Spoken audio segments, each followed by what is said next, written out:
Thank you guys so much for joining me today.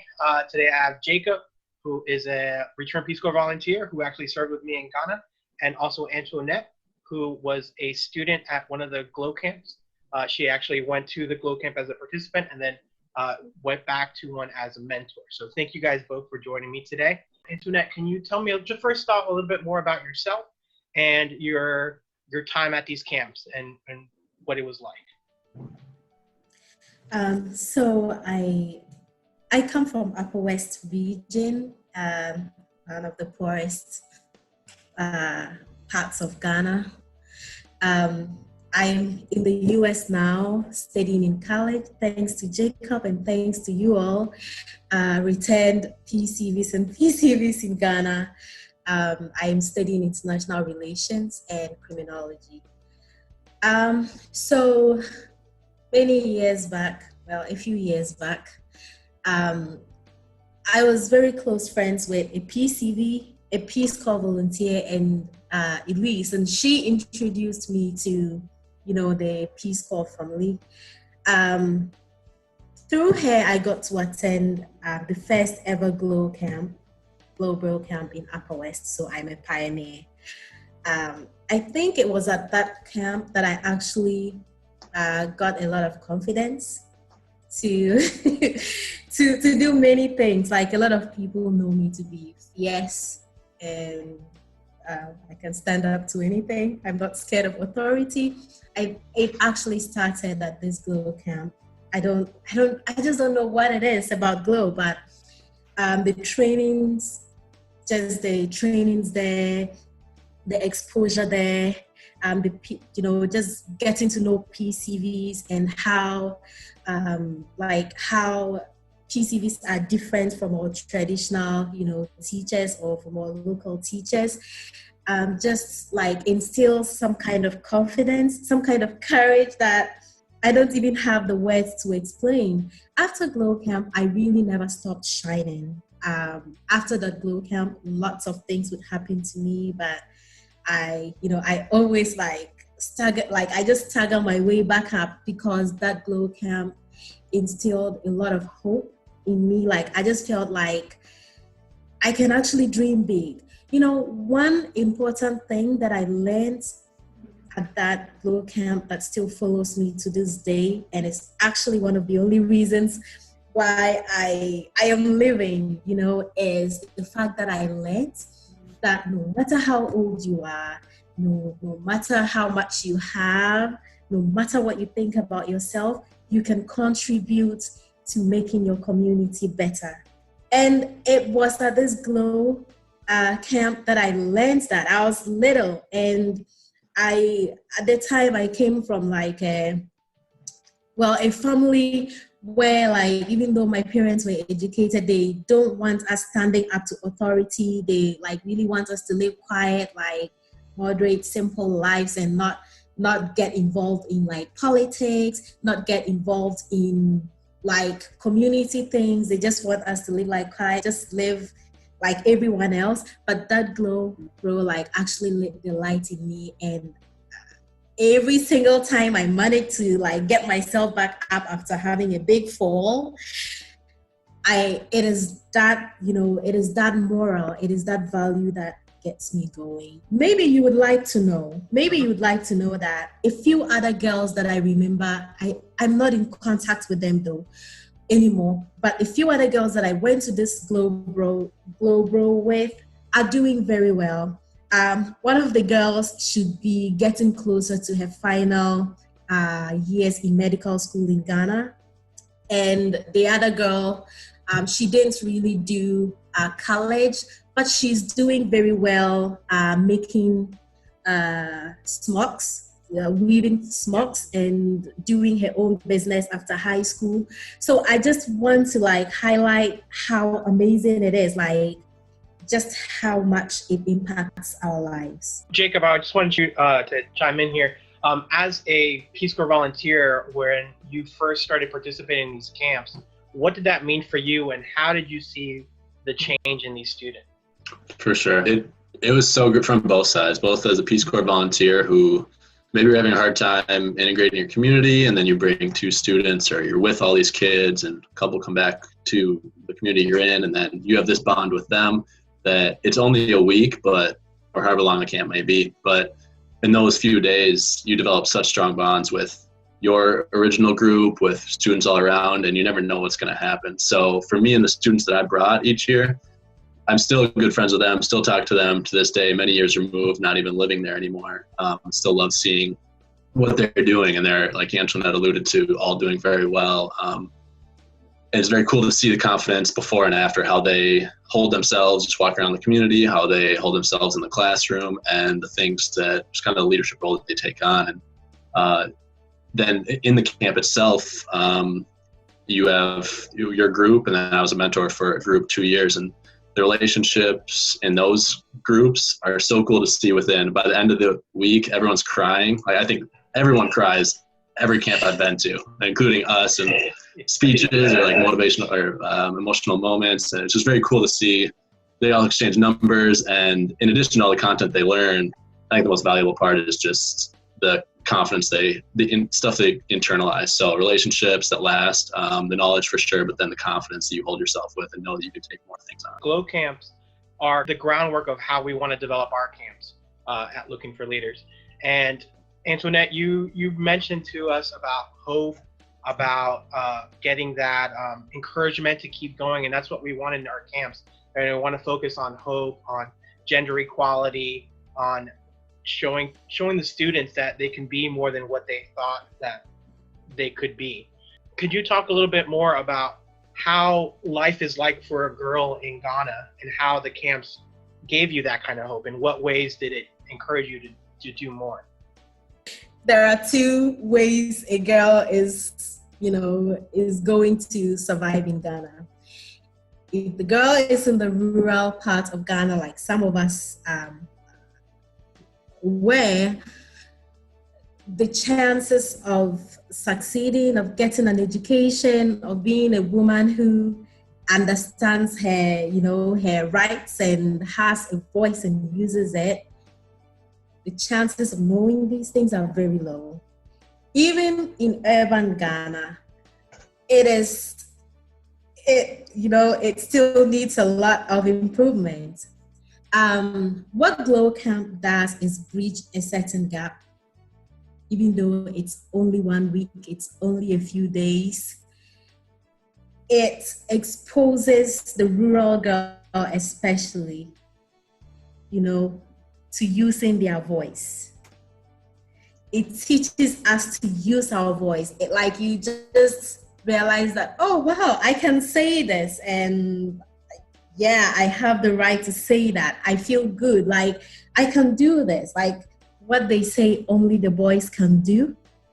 You see, that realization is like, it's just a new kind of feeling, and our lives are never the same after that. We go back to the classrooms and we top the class. We go back to the classrooms and we stand up to the boys who weren't taught to treat girls like they are equal. We stand up to teachers. We stand up to parents who are not probably educated enough to let us be free. We stand up to the circumstances. It saddened me a lot that after like my year of Glow Camp, a few more years later, it stopped. I was like, that's just sad. We are going to lose some confident girls. We are going to lose some confident boys, because girls come back and teach the boys. Girls come back and teach the boys to be responsible in many ways. It's really sad, and that's something else that we saw, and why we wanted to do this nonprofit and to make it, is because we're losing out on those experiences, and we want to make sure that it continues and more people get educated, like you said, like yourself. Jacob, when the students come back to their villages, and Anthoinette touched on it a little bit, how they bring that back to their experiences back there, could you see how it affected other students? Yeah, I was in the classroom, kids presenting. I wasn't saying anything, and everyone just let them have their floor. And here's this tiny little guy and this girl who, beforehand, they were very smart, and like obviously they stood out for me to bring them, but it was very different. And right away they just ran with it. And beforehand, I saw them do presentations and stuff, and they were just kind of like soft-spoken, like nodding off. But then they're like, "All right, guys, this is what we learned. This is what needs to happen." And they wasn't that like demanding, but just the confidence was really cool to see. That confidence level gets brought up so much, and even Anthoinette, you show it. Like you can see that you're confident in what you're saying, and you're passionate about it as well. So it's great to see those kinds of things. Can you talk a little bit about how it was to be a mentor when you came back that second time, and what kind of lessons you passed on to those other students? Yes, it was amazing. It was emotional. I was just happy, to come back and see myself, I don't know if you understand what I mean by that. Like, yeah. To come back as a mentor and see myself sitting there as a little, shy, not trying to, not very willing to speak up about things. It was an amazing experience. One thing I never stopped trying to tell the participants is the very same value that I learned that pushed me a lot and has brought me this far, that do not be afraid to speak up. Do not be afraid to stand in the face of wrong. Do not be afraid to make steps towards trying to make your community better. Call the other kids and clean the communities. Clean up the village. If there's like trash and pure water rubbers everywhere, get them to clean up. That's one way of making your lives better. If you see other kids or even adults defecating in the open, go ahead and yell at them or something. Tell them to stop. Tell them why it's bad. We have learned that this can cause diseases. Tell them to stop. This is how we can make our communities happy. This is how we can be little heroes in our communities. And that was something that I tried to always share and to never give up.